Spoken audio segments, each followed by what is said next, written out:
Baik teman-teman semua, seperti yang kita ketahui bahwasanya saat ini Indonesia itu sedang marak namanya narkoba.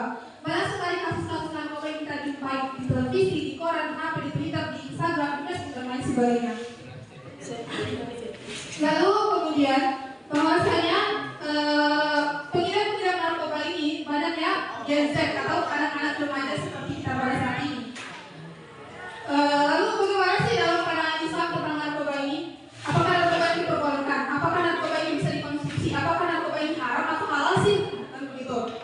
Ada dalam Quran surah Al-A'raf ayat 57 yang artinya, dan menghalalkan segala yang baik dan diharamkan bagi mereka segala yang buruk. Lalu dalam surah Al-Baqarah ayat 159 yang mengatakan, yang artinya kurang lebih seperti ini, janganlah kamu jatuh pada kebinasaan. Kenapa sih narkoba ini bisa masuk kepada jalan kebinasaan? Kan tidak memabukkan, kan tidak seperti minuman keras.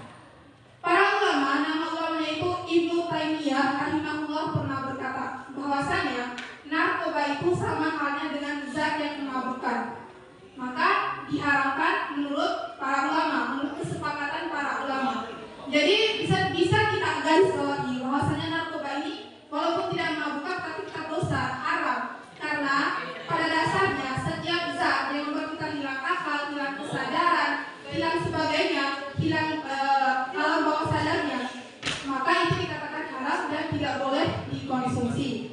Dengan demikian, segala hal atau sesuatu yang membuat kita itu hilang kesadaran, hilang akal, maka tidak boleh dikonsumsi atau haram. Maka dalam Islam, narkoba itu tidak diperbolehkan atau diharamkan. Jadi jangan sekali-kali, misalkan anak-anak muda zaman sekarang kan di situ memiliki rasa pengen tahu lebih dalam. Kata awal itu, ya sudahlah, saya coba dulu. Mungkin nanti dengan saya coba narkoba, masalah-masalah saya akan hilang. Karena kan anak muda zaman sekarang kan banyak masalahnya, banyak pikirannya, dari percintaan, dari keluarga dan lain sebagainya. Tapi anak muda sekarang ini banyak yang percintaan. Betul atau betul? Tidak. Tidak boleh disangka lagi karena seperti itu. Lalu seharusnya anak muda itu harus tahu di mana dirinya berada. Jangan sampai gara-gara dia pengen coba, yang pertamanya coba-coba dulu, akhirnya kecanduan. Nah, kecanduan ini bisa menyebabkan anak muda itu rusak. Perlu diketahui saat ini Indonesia itu memiliki anak muda yang banyak. Dominannya itu Gen Z, dominannya itu anak muda. Seharusnya anak muda itu bisa mengawal Indonesia pada Indonesian Goal 2045, Indonesia Emas tahun 2045. Seharusnya bisa seperti itu. Jangan sampai gara-gara narkoba Indonesia Emasnya dilupakan. Jadi kita kecanduan narkoba. Narkoba itu bukan hanya merusak diri sendiri, tetapi merusak masyarakat, merusak sosial, merusak ekonomi. Kenapa merusak ekonomi?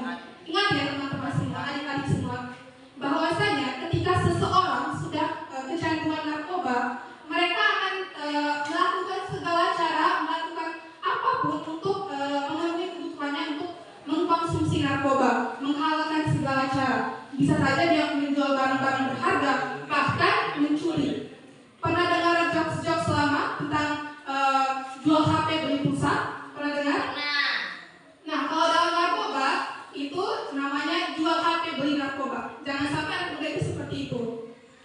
Tidak mungkin. Iya, semoga ya.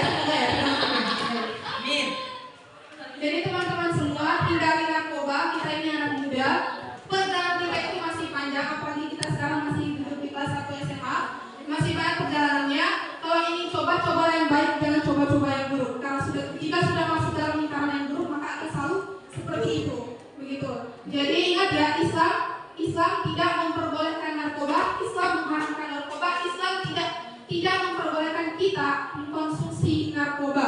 Ingat ya, kalian itu sekolah sudah dari kelas SD-nya 6 tahun, SMP-nya 3 tahun, terus masuk SMA.